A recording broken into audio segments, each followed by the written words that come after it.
When someone says they're addicted to alcohol, drugs, and increasingly now pornography, the reply is always something like, what is the bigger issue? What is lying underneath?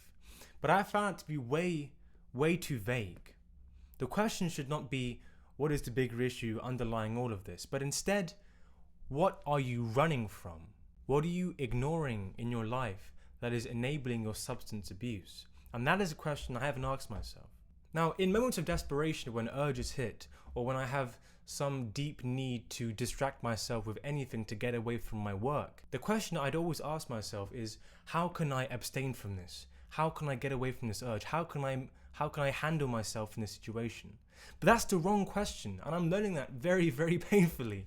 The right question to ask, I think, is not how can I get away or abstain from this urge, but instead, what is this urge trying to tell me? What message is my deeper self trying to convey to me through this urge? Something deep inside you is whispering, and it knows just how much you can achieve, but you're scared of it. I am scared of it. I'm scared of not even failing. I'm scared of my potential, of all that I can be.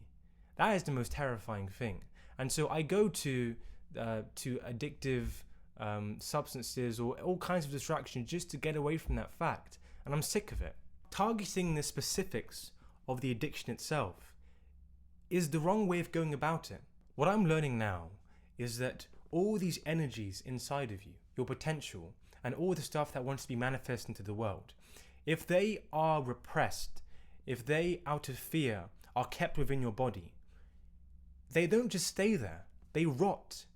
Think of your body as a container, as a vessel, where all of the energies and the creative ideas come into.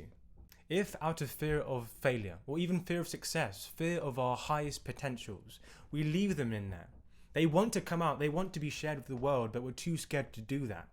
If we do that, they don't just sit there. They ferment, they mutate, and they become poisonous. And the fumes that these rotten energies emit, these gases, are the addictions, are the unhealthy relationships. And so for me, so often, I look at these gases sprouting from the fermenting rotten energies and think, oh God, I have to try and fix the addictions. No, there isn't just a deeper problem. The gases themselves are messages. They are a sign of some kind of incongruency within ourselves. And so now I'm training myself to react differently. Whenever I have a really powerful urge to distract myself with whatever kind of social media or video game that's at my fingertips, or with any kind of self-destructive vice, it isn't a case of resisting the vice. It is a message from your higher self saying, you need to get back on track with the thing that is going to lead to maximal development. When your mind is void of the work of your calling, it's empty. And what fills it is addiction. It is either an attempt to run away from the pain, the awareness that you ran away from your highest hope, and the shame and the guilt that comes along with that, or it is an unconstructive way to get to the same place that you get to with creativity, with orgasm, with all those kind of different highs that you get from drugs, cocaine, alcohol, whatever. You are trying to get to the same plane above reality that you do get from the high of performing live or posting a really good YouTube video. You're trying to find the same high, but you're too scared to go to what you genuinely want to do, and so you try and find some kind of garbage, junk food way of doing the same thing. This is all just to say, do not focus on the addiction in its singularity, in its specifics, and do not identify personally with it. What you should identify is that this is a sign, a litmus test of how much you are following genuinely what you want to do. The more powerful the urge, the more apparent the addiction is into your life, the more sure you can be that you are not doing what your duty is in terms of your higher self. In this way, it would make sense that artists are often addicts and vice versa. Artists and poets are the one that hear the call of their daemon the loudest, the duty of fulfilling their destiny and actualizing all their potential is the heaviest. And so it would make sense under such a burden that people want to run away from that, and understandably so. The demands of your daemon, of your higher self, are so tremendous.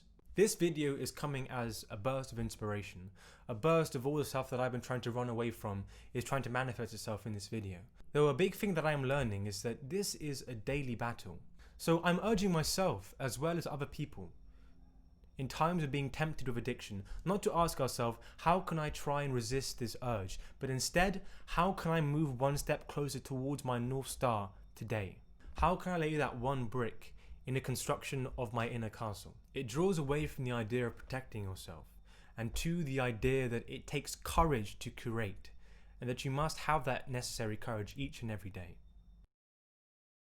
The appropriate response to contemplating one's Camelot is terror, a feeling of unworthiness through comparison, as well as how difficult the journey ahead is. An apt metaphor for all of this would be a man who is both the sculptor and a statue.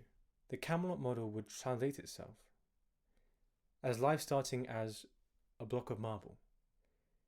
Yet within that block of marble, there is already a clearly defined figure that we must seek to assume.